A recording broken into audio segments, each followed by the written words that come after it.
I went by Bug, and then I got home and I still wanted to be Bug, and then I like kept trying it out, and it was the name that I had the most emotional reaction to. Like I was so worried. It's kind of like the wedding dress effect. The one you try on and you know, and that's how I felt. Like I really wanted that special moment. I'm like now dying to have a very earnest version of Say Yes to the Dress, but it's non-binary. Say yes to the name, yeah. Oh my They just god! show you different Instagram profiles with your different name. And they're like, your internet is connected to your sense of self.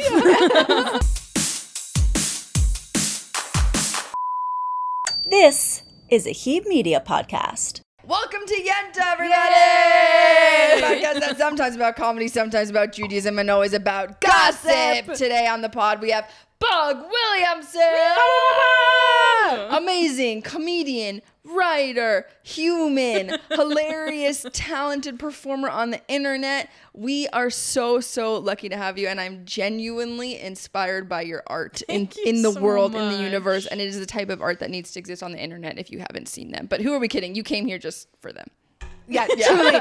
Like, Bug, we were watching so many of your clips before you got here. Your internet presence, I'm saying this to you because you deserve so many compliments, but also so that the listeners understand what an amazing talent you are. Wow. Like, you post these characters that are deeply observed about how humans actually work with this like deep love of them as well, and it makes me so glad that there's people like you looking at the oddness of humanity and displaying it in its full oddity with love and appreciation. Oh my god! Which comedians usually have more harshness and judgment. That's such a good point. The oddity of humanity. Thank you so much. I was gonna, okay, so can I interrupt you? Yeah, fucking do it.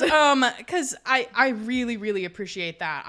If anyone knows me, they know that I'm just like a big softie. I went to a psychic in LA, and he was like, your ancestors are telling you, because I told him I was a comedian, and he said, they're telling you that you need to have more angst. Ooh. And then he goes, have you ever heard of Bill Burr?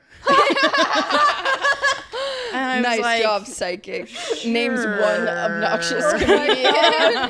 He's like, be more like that one. Yeah. When people hear you're a comedian, they get so weird. Because it's like, especially, I mean, I can only, empathize with the male comedians, and that they have to go on dates and say that they're a comedian. They probably think that's an awesome experience. Whereas like for a queer person, it really is like, yeah, fuck yeah, I am a comedian. Like, pushing through, still trying to do it. Whereas like if you're a straight guy, I just feel like it's like oh no, brother, this guy stinks. It's so true. Like, do you introduce yourself as a comedian? You don't. No. Right? Yeah, it's hidden away. I say, because my day job is I work in tech as a software engineer, so that feels way more fun to lead with. Yeah. And then if people ask in more, LA for sure, they're like, thank God. Yeah, a different person. Yes. And then I say, and also I do stand up on the side, and they're like, obviously it's true, it's different. But they're like, no, but you're not funny. And then I'm like, yeah. Whenever I tell people I'm a comedian, I always get this reaction that's like, wow, that's so beautiful. It's like, do you work with therapists? They're like, it's amazing, someone so fragile can do it. Right. That's such a good point. And I did a show yesterday, and everyone came up to me after, or they were like, is it true what you say on stage? Like, people don't know. Because comedians lie so much, and I'm so annoyed about it. Yeah. For people who don't lie on stage. Right. They've really ruined it for us. Yeah. Anyway, so did you listen to the medium psychic? No. No. Because afterwards he was like, because you can just go on ChatGPT and look up this joke with more angst. So I was like, okay. Wow. And it was $50. I was like, at a crystal store, won't name which one. That's shitty. But is it an intentional decision to be like, I'm going to make comedy that brings light into the world, or it's just like kind of by default because you thank you. Are in it? I mean, I think I have one of my really good friends is also a comedian, and he always used to say on our college improv team that like like lead with love and like where is the love in the scene? So I think about that a lot. Yeah. That's freaking beautiful.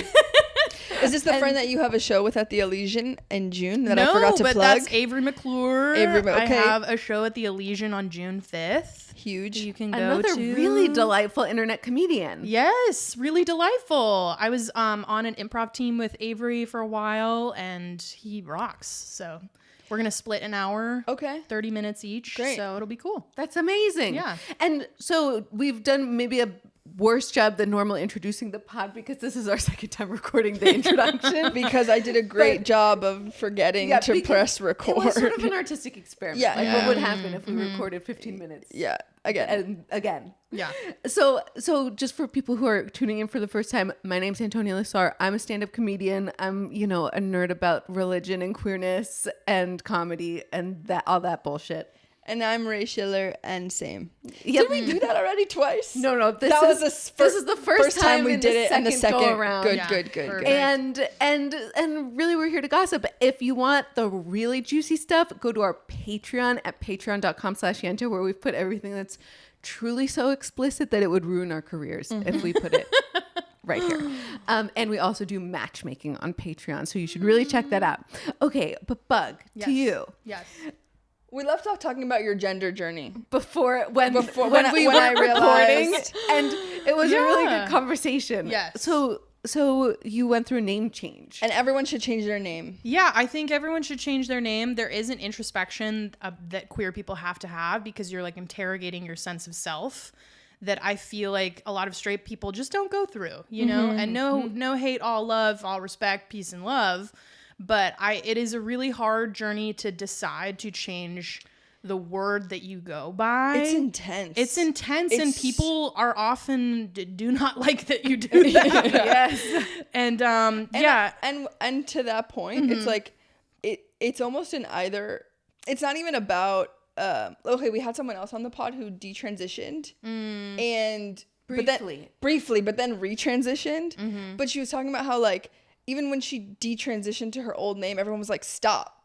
Like, why are you changing your name?" Because they were just so annoyed that they had to relearn a new name. Because the name that you go by is so huge. And it's so huge. It's a good point that like it's changing a name has become like the property of the trans community because of discourse. Right. But like people react badly when anybody changes their name for any reason. And then they react extra bad because of the transphobia. And yes, and I think they've blamed that discomfort as a unique discomfort that only trans people give them. Yeah. But it's not. It's just that when people change their names, it's hard to learn a new name. Yeah. Yeah. It's hard. And it's like when you're queer, you're like, you do come out, but you come out pretty much every day. Like everyone you meet, you eventually tell who you expose who you are.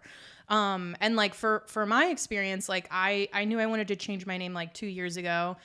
And I was really confronted with this fact that like I am non-binary and I feel like lots of different genders and like no gender. And like I feel like a man and I feel like a woman and I don't feel like anything. And I feel I thought about changing my name and I knew I was uncomfortable with my dead name. And then I like thought about my middle name is Vendla. So I tried going by that. Incredible. And then that kind of felt very formal because it was like a great grandmother name. And then like I thought about Haven because that was like a combo of some stuff. And then when you tried out different names, what did that look like? Was it like I would like tell my close friends and I would be like, can you just call me this sometimes? And just to try it out. And it was like a really emotional experience. It was also extremely frustrating. Like I went by Frankie for actually probably the longest amount of time, which everyone, that was the reaction. That's cute. Everyone was sort of like, oh, that's cute. But it felt a little like almost like too normal. Like, why are you changing your name to something like also normal? You know, like what's the point then? Like why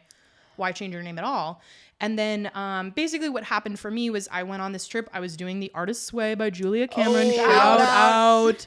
Did you finish it? Yeah, baby. Oh, shit. The one person who actually the only one who ever we found them. It's very hard. I was on a particular week about like self-introspection. And then I went on a trip to visit my best friend from high school, and I was on the phone. And sometimes I believe, like, I'm a spiritual person. I believe that God speaks to me on the phone sometimes. What does that look like? Well, so I was at the airport. They were going to pick me up. And then they were like, you know, like, you've been going by lots of different things. Like, I call you Bug. Like, what if you went by Bug for the weekend? And I was like, yeah, that sounds fun, actually. And then I went by Bug, and then I got home and I still wanted to be Bug. And then I like kept trying it out. And it was the name that I had the most emotional reaction to. Like, I was so worried. It's kind of like the wedding dress effect. Like, I was really worried I wasn't going to have like a reaction that was like connected. I'm just understanding that. I love that. Yes, you know, like the one you try on. The one you try on, and that. you know, and that's how I felt. Like, I really wanted that special moment. And I felt like I had that, and it was really beautiful. It also happened during Pride Month, which was crazy. Of course. Yes. And so it all felt very aligned, and now I go by Bug, and it's the best ever. It's such a good name. Thank you. Also, I'm like now dying to have a very earnest version of Say Yes to the Dress. But it's non-binary. Say yes to the name. Yeah. It's just non-binary people trying on different names. Oh my God. Save that and pitch it. I want it to be as earnest as possible. Yeah. But it's also fashion, so it's also like long shorts and different carabiners. Yeah, they're like, which side do you want to wear your carabiner on? Top or bottom, you know? Yeah. Which I always forget. And Say Yes to the Dress, when they want to test if you're really serious, they put on a veil. Yeah. And that's how, if you like it with the veil, then they know that's your dress. So what would be the veil? Oh, the veil would be if you're wearing a vest or not. I was gonna say vest or the amount of rings. Yeah, the amount of rings. I mean, carabiner is truly like the one, you know. I was thinking septum piercing. Septum piercing on a necklace, you know, a name necklace. Oh, yeah. You have to do that, or you look at it on your Instagram profile. You look at it on your Instagram profile. You know, they're like, oh my they just God. show you different Instagram profiles with your different names. And they're like, your internet is connected to your sense of self. Then they cry, and you're like, that's it. I mean, when I picked my name, part of it was, is this available on Instagram and Gmail? So smart. It's huge. And this is why you're also a software engineer, because you're smart about these things. Yeah. I looked on IMDb. I looked on Yes. I looked on Gmail too. My real email is officialbugbusiness@gmail.com. I love that. Which I'm very proud of. Oh my God, that's incredible. Isn't that crazy? Yes. I can't believe it was available. Do you know Charlie James? I feel like yes. Yeah. I feel like you should collaborate with him, because he's really into frogs and you're really into bugs. Yes. And it's like, it just feels like, yeah, we'll open a synergy collab. there. Our synergy of collabing will be open to the wide world. also, you're from Colorado. Yeah. And something that I noticed living in another mountain town in North Carolina. I lived in Asheville for a while. And Asheville's like a very queer bubble in North Carolina, and it's a mountain town on the Appalachian Trail. And so there's a joke in Asheville that everyone there has changed their names. Whoa. Because either they're trans or they're a thru hiker. And do you know that like thru hikers change their names? No. What is that? It's like a culture on the like really long trails, like the Appalachian Trail or It's the like Pacific a Crest spiritual Trail. thing to change your name. Yeah, it's like spiritual sort. Yeah. It's called like a trail name. It's just like culture that like when you're hiking these really long trails, you get a new name. That's like the culture is kind of like people give it to you. Kind of like Paul Atreides in Dune. Yes, it's so Dune. He's a little Moadib. Muad'Dib. Yes. He's a little mouse. It's very. It is like that. It's very Dune. And so people like my sister's trail name is Riddles because she knows like an endless supply of riddles and was really entertaining Whoa, people that's with a really them. fun fact. You know what? And- Who would love that? Any sort of business conference. They would be like, "What's a fun fact about you?" And then you'd riddles. Like, my trail name is Riddles. Yeah. And I know a bunch of riddles. I know, it's a It's really like fun corporate fact. wet dream. and so I lived in this town, and I was wondering if this was your experience in Colorado, but I lived in this mountain town, and everyone had changed their name.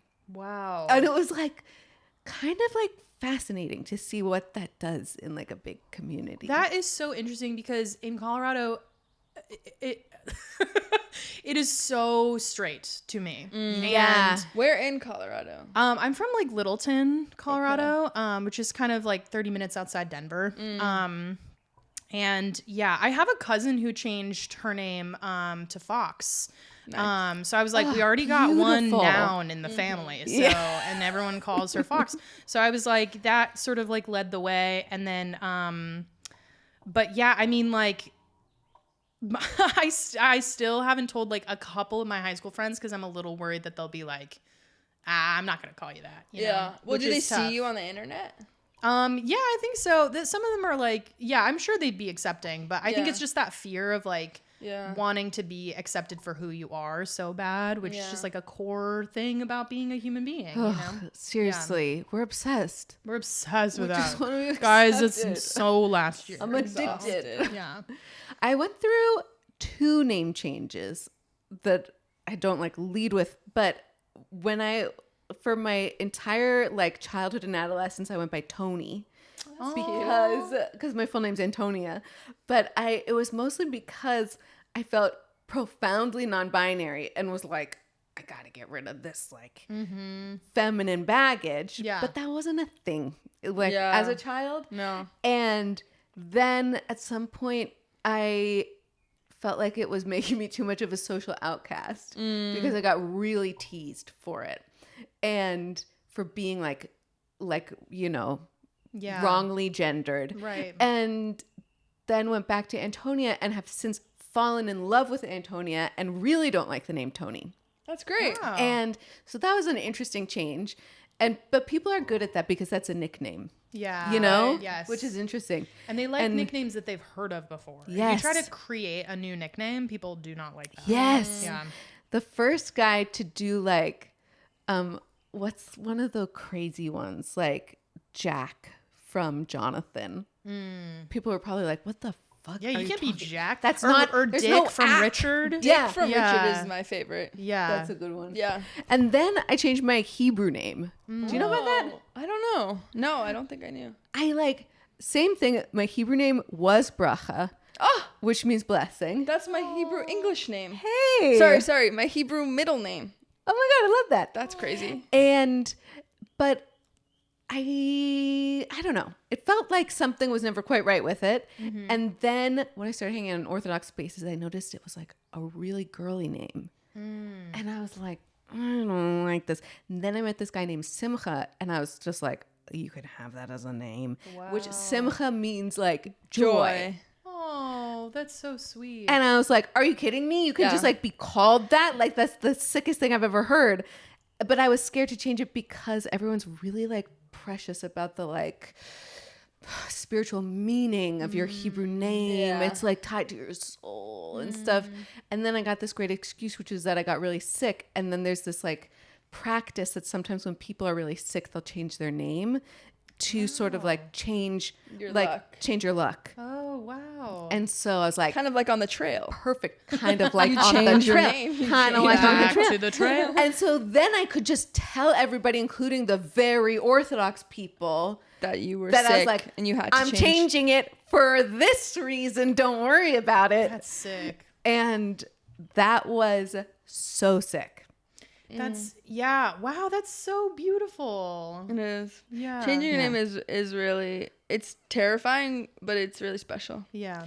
So you grew up in Colorado. Did you grow up religious in Colorado? No, so my parents are conspiracy theorists. Are they? Yes. Like yes. what kind? Like kind? flat Earth? Like just, the bad kind. Incredible. Like I mean, they're good people. They just like, they're like addicted to the internet and like Infowars.com. Oh and, my God. It's tough. Spectacular. It's tough stuff. But like, we didn't have a microwave because of the microwaves could affect your brain. Totally. It's like I love we didn't have, So my parents had like pagers up until I was in high school because they didn't believe in cell phones. Whoa. So, So yeah, I had to convince them that I could get a track phone for like a trip in high school. What is a track phone? A track phone's like an old school touch screen phone that you buy the minutes at the store. And so, but the minutes count for like I couldn't go on the internet because it would like take up all my minutes. Wow. Of course. Yeah. So I just had it like, I wish I had a flip phone, but no, I had this like weird Walgreens track phone. Yeah. So that's kind of a religion. I was just Yeah. thinking, it's Yeah. like you say Yeah. you don't grow up religious, but it feels like It is like You worship did. in a way. And like it's weird because they were so burned by religion. Like my dad grew up like I think evangelical, and then like my mom grew up Catholic, and they were so burned by religion in these separate ways that they were like, we will not, our kid will not like go to church. And so I would sort of like rebel in this way where I would be like, I'm going to church with my friends, you know, and like amazing. so nerdy. I love that. But I would like go. I think I just really craved community because I didn't grow up with any siblings. So I just really wanted like a third space where I could like meet people and like have a community, you know. To go to church as a rebellion is the funniest thing I've ever. So weird. it's Jesus. it happens a lot. It happens in Judaism a lot. Well, that makes sense. like though. it's like if you're it's like think about all the like super queer, super orthodox people at like Stiebel. right. It's like it's a countercultural A synagogue. thing where Yeah. it's like I did the exact same thing where I was like my parents aren't really like I want to be different. I want to be my own Right. thing, and it happens in both directions. yes. Yeah, yes. it really does. and it happens in everywhere. Like I see, for example, people in the queer community so deeply wanting to be different that they have become alt-right because Yeah. What? they want. You've seen this, right? Yes. All right, Yeah. queers. Yeah, absolutely. Oh, you mean Because like from there- Florida? No, like everywhere, like where they will, some little slight will happen within a queer community and it'll push them further and further away because I think what's happening is like there's a class of people, me included, who really want like to stake out a unique claim. Yeah, independence is so important as a kid, and it's so important to us like in American culture too. Like we Yes. want to be unique Yes. so bad that I think when you're on a whole Rebellion is holy. It's Yes, beautiful. Totally. Yeah. Yeah, so Did you ever stick in any church? No, well, so my best friend from high school who gave me my name, we grew up together and like knew each other when we were 14, and so I went to their church. It was like a Lutheran church, and it was this old school like 70s like weird circular building that had like skylights in the ceiling, and we would kind of just like doodle on the program in church, and then like the kids would watch the younger kids and like go. It was just very sweet, you know, and So I'm sure their experience of the church was like completely different because I just kind of came in as a visitor. So I was like, this is a very like safe space for me. But I, again, wasn't out or anything. So I didn't know if they would be accepting of that. And I'm sure it would be a different story now. So Yeah. Probably, maybe. When you create, this is totally separate. okay, totally separate. Like some of your videos are so like beautiful, and I mean all of them, but like they're you. so like you just like set the camera down and you're just like so present with the camera. Is there like a process or a something that you have in mind or a framework for how you do that? Yeah, totally. Like it's all improv, but I'm like usually like writing in my head like a little bit, like, or I'll think sort of like the voice I have on the internet is like very different from my stand up, and I've been trying to merge those two worlds for a while, and I'm having a hard time with it because like you can be on your phone and someone can tell you like believe in yourself, like love yourself. Yeah. But it's really hard to when get you're in an that. audience Yeah. full of people who want to laugh really bad to be Yes. like, shouldn't we all talk about our innermost feelings? You know, like they don't really like that much. They're just like, what? Yeah, they want, it's like a darker world, like Yeah. stand up, and which I don't mind. I just feel like I wonder if there's a way to bridge that lightness. But I do think about like if there's like a lesson or like a thought pattern or something that I'm like learning in myself or like how I'm feeling in myself that I think might relate to other people. And sometimes I even pull, I'm very into tarot and astrology. So like sometimes I even pull like a tarot card and then I'm like, okay, so justice, like what has to do with justice? And then I'll like think about that or like, yeah. You're doing characters from tarot pulls? Because like I want the inspiration to come queer. from somewhere. Yeah. Improv plus tarot. Yeah. Plus gay. Plus gay equals awesome. So beautiful. I've also been noticing the profound difference between character work on the internet and stand-up comedy. Yes, totally. And also I think sketch comedy on Instagram is very different. Yes. And stand-up comedy clips on Instagram, that's a different world. Like I just feel like there are ways to be clickable that you can repeat that people like, I guess. And then, but sometimes don't always connect. Like I find that like the view count doesn't always matter because sometimes like I'll make something and people will talk to me about it in real life, which I find is like more valuable to me than like some sort of like or something. And so the bridging the gap between those, I mean, there's so many different facets. It's like there's just such comedy is about like deeply understanding audience expectations so that you can subvert them. Like laugh comes from surprise. Yes. You know? There's and this so, quote by someone that's like, a laugh is a really loud yes. yeah, recognition. Yeah, totally. Truth. That's the truth. Yes. And like and there are so many like mechanics of the worlds that are different. Like in stand-up comedy, you need to have the end of the line that you say be the surprise so that you don't cut off the laugh by then stepping on it with other words. Yeah. On the internet, you don't have to do that. You can have words all over the place because you are not pausing for laughs, which is like a profoundly different rhythm. Yes. And it can be lonely, you know, to create comedy online. Because I think so much of the art form of comedy, like it's about connection. There's a musicality to it. Like I love it so much, but like I think I'm trying to get into the rooms more often and like be doing live comedy more often because I just feel like that's how you connect with people. Like you do connect with people on the internet, but you don't really reap the reward as much. Like you don't really like meet people that it doesn't satisfy. It's not satisfying in the same as way, much, you know.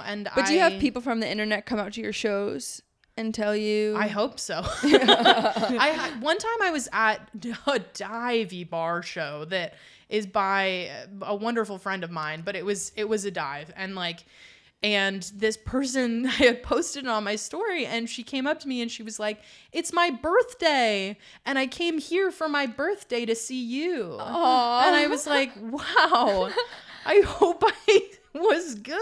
Yeah. You know, it was like a lot of pressure, but it was really meaningful in that way. So I do think sometimes people come out and like it translates, but you're reaching many, you don't know who you're reaching really. And you're reaching a lot of scary people too. Yeah.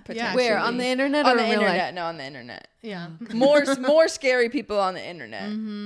Yeah. I would say. Yeah. And who are willing To say I think something. they're the same people, but on the internet they're willing to say something terrible. Yes. And in person they're less. Yeah. Yeah. Could I change the subject? Because I Yeah. know you came in with a bunch of really good hot takes about the queer Yeah, well, I also community came in with gossip. Do you Yes. wanna hear and that? gossip.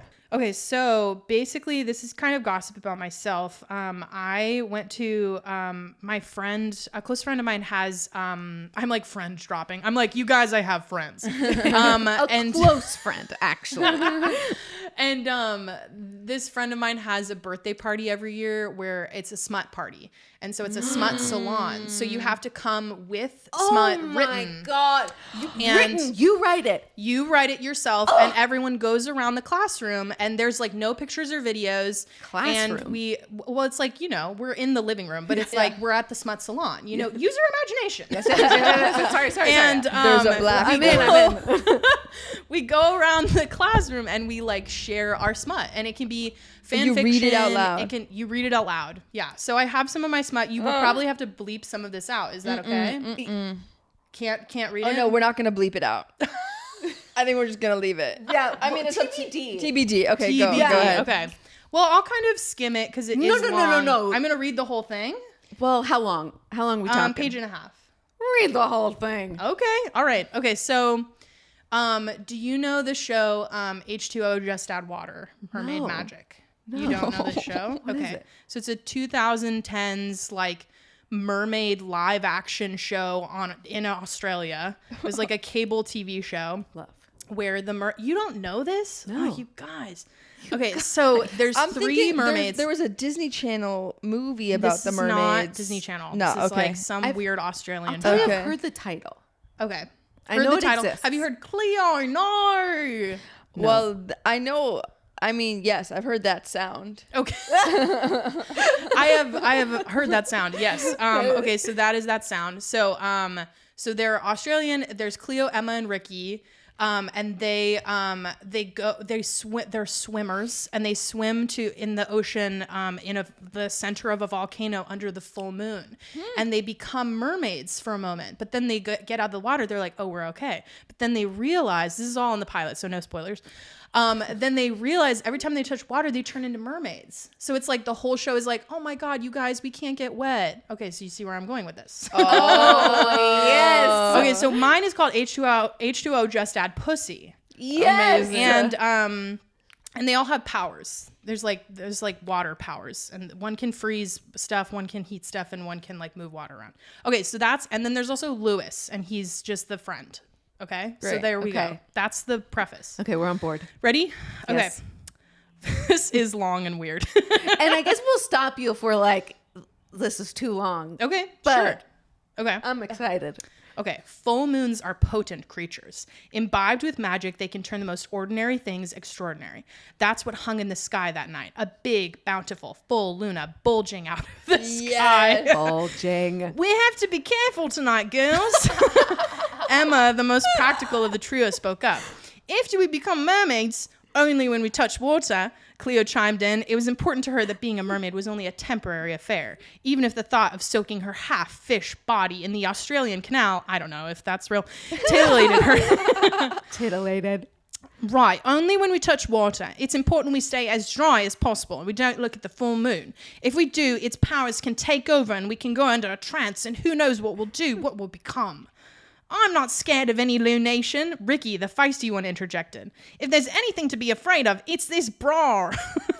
It's so uncomfortable. I was like, what are they saying? Does anyone mind if I take this off? The girls shook their heads. In a one fell swoop, Ricky unhooked her bra and pulled it out of her shirt. Her taut, pierced nipples poked through her loose-fitting top. Emma and Cleo rolled their eyes. I'm also here, Lewis, the nerdy best friend, interjected. Ugh, we know, Lewis. Cleo groaned. Lewis was the only one who knew of the girl's secret mermaid life and used his knowledge and scientific background to study and probe them any chance he could. His male ego was one of subdued jealousy. A mermaid fate was one he wished on himself and could never voice out loud for fear of rejection.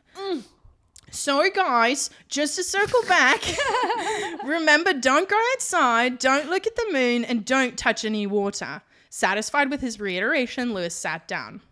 It was just then that Lewis got the wind knocked out of him, fell over the balcony, and died. That tracks. Yeah, totally. Absolute truth. Okay, should I keep going? Yes, we haven't gotten to anything dirty. Wait, just skip to the horny part. Yeah. Okay, skip to the horny. Okay. Skip to So the horny the moon is there, and then all three of the women's pussies were wet, sloshing in their panties. The wet dripped down their legs, and suddenly mermaid tails appeared. They flopped to the floor. Lewis had warned them about water, but not their own bodies. Their scales tapered down, their legs turned tails. But what's this? With the tails they had once become familiar with, was no more. Something about the moon, this changed them. Their G-rated scale bras were no more, topless and nipples hard. They looked down at their bottom halves and gasped, 2 tails. A tail for each scaly leg. The moon, the gracious moon, left her sweet, delicious pussies wet, dripping between their legs. I mean tails. They locked eyes. Nature had given them a sweet gift, and they were going to abide by her direction. Ricky, the clear top of the group, directed them. Come here, you pussies. Ricky and Cleo and Emma shared their first kiss. I don't know. It is romantic, so it's like, you want me to skip the romance? What the hell's wrong with you? Oh, no, keep that too. That's boring. Wait, Okay. so all 3-way kiss? Yeah, well, you're missing stuff. You're making me skip my story. You know what? You're so right. And this is a we can go back to potting. Okay, so they finger each other and okay. Give us the specifics. Oh, they finger each other. How? Okay. Cleo and Emma touched Ricky's tails, one on each side, just how Ricky liked it. I want to feel you both, Ricky commanded. Emma and Cleo nodded their heads and spread their tails. Their wet, juicy mer pussies were soft and tight, opening graciously for her. She slipped her fingers inside. 1, 2, 3, and then their pussy juice started to shapeshift. And as their pleasure increased, their powers increased. Cleo's pooled and levitated off the ground into a pussy juice heart. For her heart was full, and so was her pussy. Emma's froze over and became slippery ice skating rink, and Ricky's was steaming hot and fiery. Cleo, yes, Emma, Ricky, they exclaimed. The pleasure of fisting and being fisted was so heavenly. As the moon watched over the beautiful vision, the three pleasured each other until the wee hours of the morning, where the cops found Lewis's body and the three girls unknowingly studying for their finals. No one knew, but the moon did. Oh my God. The bulging moon. Yes. Bravo. So some people, so last year everybody went really, really hard and like everything was very dirty. So mine was dirtier than last year for sure, but still could have gone much further. I was going to say that was explicit. Yes. Yeah. But then you did sort of fade to black. I know. I ran out of time. I have other stuff going on. This was just for fun. Well, you're not going to write us a novella? Well, you didn't want to hear it. I would love a comedy show that was just comedians reading smut. Yeah. Yes, that'd be so fun, right? Oh Yeah. my God. I would take anyone, not just comedians. I want people giving real, like they're real. But I want it to be smut. someone who knows how to perform it. Yeah, you know, that's who can true. do little A public great speaker. little like a voices. staged reading. Yeah. Or a staged reading. Yeah. How did you learn Australian so well? I watched the show a lot. Oh, the show. They are Australian. The show. I would not say that's a good accent. Oh no. Spectacular. I thought it was great how everyone had the exact same accent. Thank That you. really is, it added, fleshed out the piece. The question of mermaid genitals Yeah. is so poignant. I know. Because everyone's been wondering. And do they make eggs or what's going on? What's going on? Yeah. I once saw a TikTok of this romance author who's like, okay, my lead in my new romance novel is this merman, and I have to figure out his penis. And she was like, what should it be?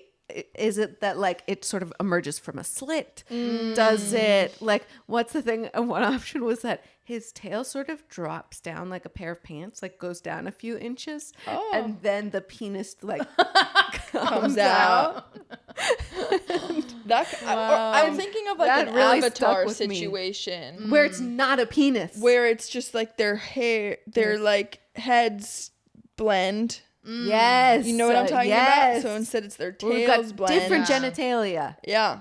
We don't have to penisify a mermaid. I know, truly. Why is everything What is about the wrong with us? penis? Yeah.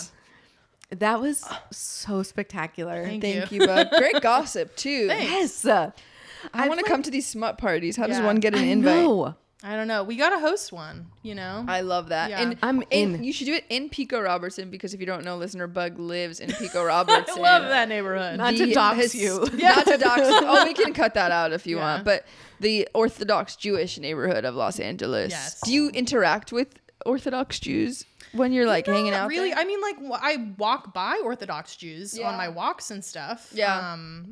From my knowledge, Orthodox Jews love to walk. Yeah. Especially on Saturdays. Yeah, especially on Saturdays. Yes, they only walk on 10,000 Saturdays. steps. They're very serious. Yeah, that's why they're doing all the That's walking it. to hit They've their got steps. counters. I love walking around Pico Robertson on Saturdays. It's just like Yeah. such like a whoa, it feels like you're like transported into a different world. It's like being Yeah. in New York, yeah. where there are like Only actual Jews. pedestrians everywhere. It's so nice. Yeah. Okay, but to your smut, like I love reading erotica. Obsessed. Shout out to literotica.com. Ooh. Which is like an amazing compilation. Wow. And like I always wonder about the people writing erotica. Yeah. And it feels like it would be such a vulnerable thing to learn about someone, to meet someone and then read the erotica that they are writing. Yes, because you have to be in the mood for it. You have to be like, yes, I want to hear this. Yes, because it's what they want to hear. Yes, yeah.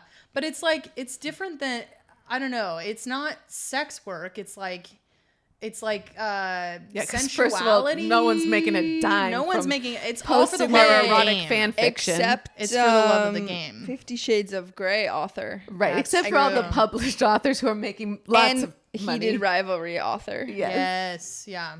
Yeah. Do you have any favorite erotica?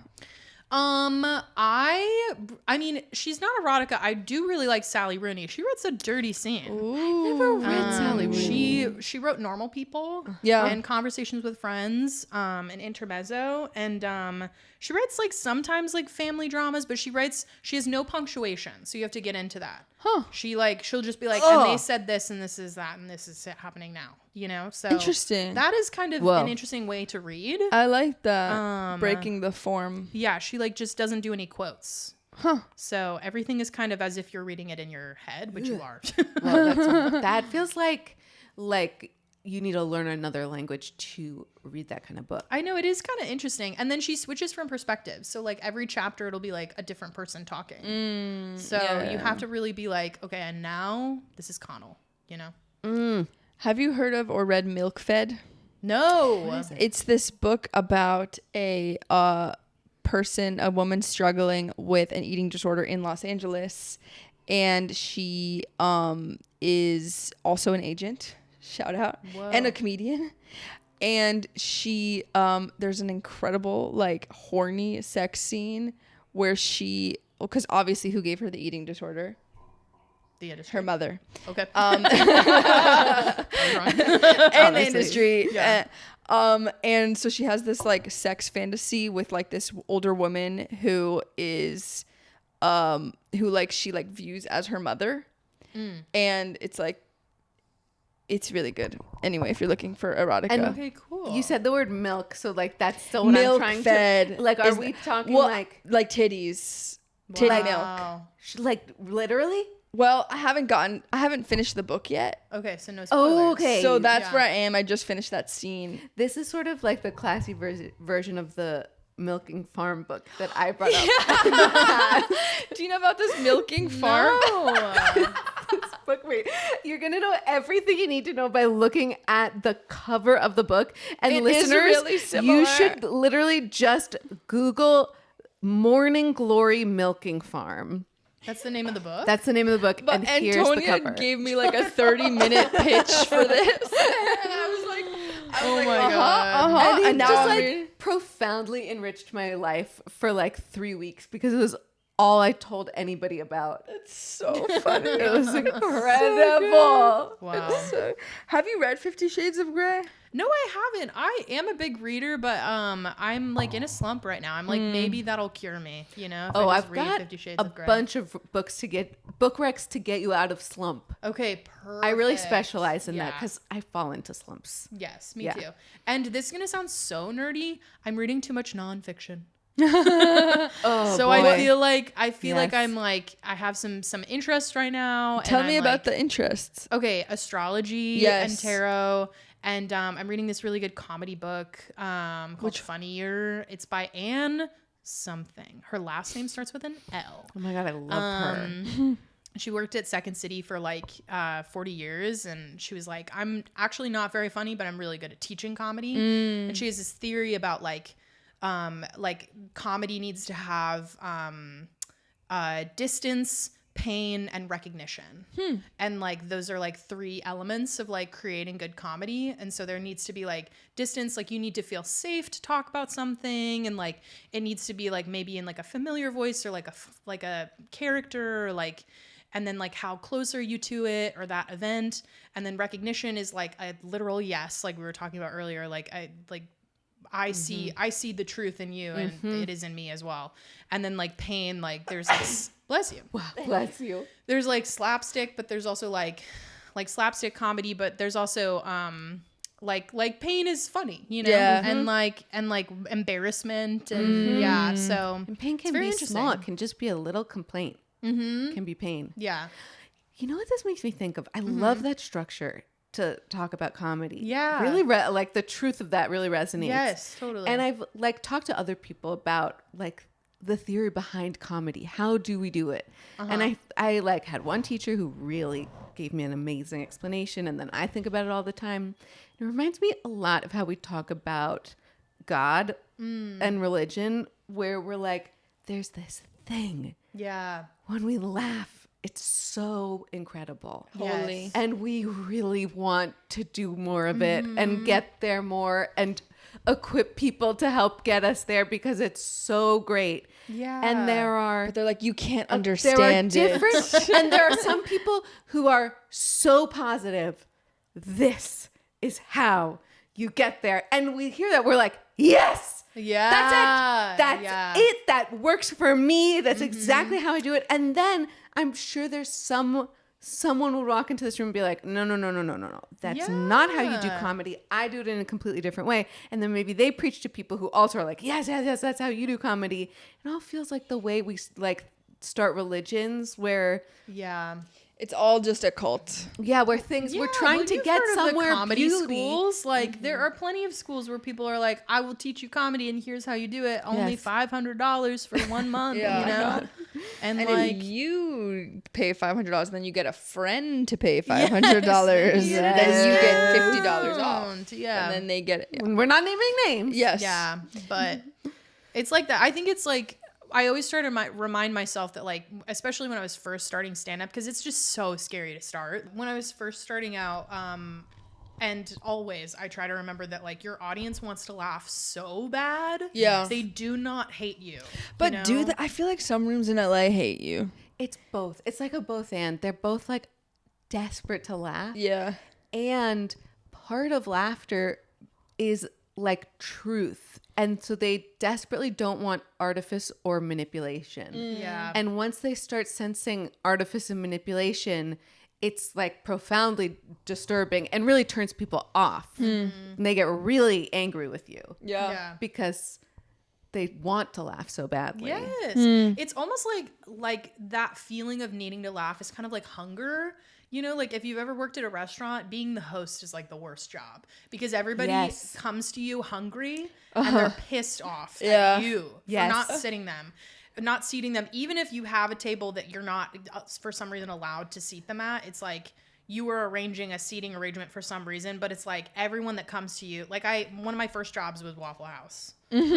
Spectacular. And I was So host sorry. at Waffle House and it sucked. I remember this is how long ago it was. I was wearing a maxi skirt to work. Oh my God. That's so cute. Yeah. This was in Colorado. Yeah. Waffle House of Colorado. really So cute. weird. On though. County Line. That doesn't mean anything to me, County Line. Well, that's the street. Well, there you go. Well, Bug, you've been literally incredible. Thank you so much for being you. here. No, thank you for inviting me. Yes. I had such a blast. incredible. We've never had someone read their own erotica. It doesn't get And better I'll do it than that. again. I'll do it Any again. guest has to one up that. Yes. Yeah. Do you have, and so can you plug your show that's coming up in June? Yeah, totally. I have a June 5th show at 8 p.m. at the Elasian in the Skunk Room with Avery McClure. And it's Pride. And it's what? It's Pride Month. It's Pride So you have to go Month. see Bug. Yes. Exactly. By And- law. Sick. And where can they find you on the internet? So on Instagram, I'm pollypocket.mp3 _ Rolls off the tongue. really rolls off the tongue. And then on TikTok, I'm pollypocket.mp3. So Obviously. So yeah, cute. Incredible. obviously. Everyone Yeah. go follow them.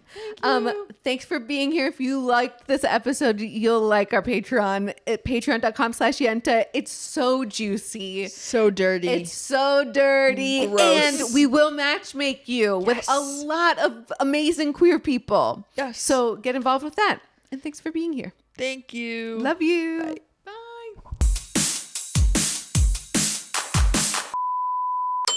This is a Heeb Media podcast.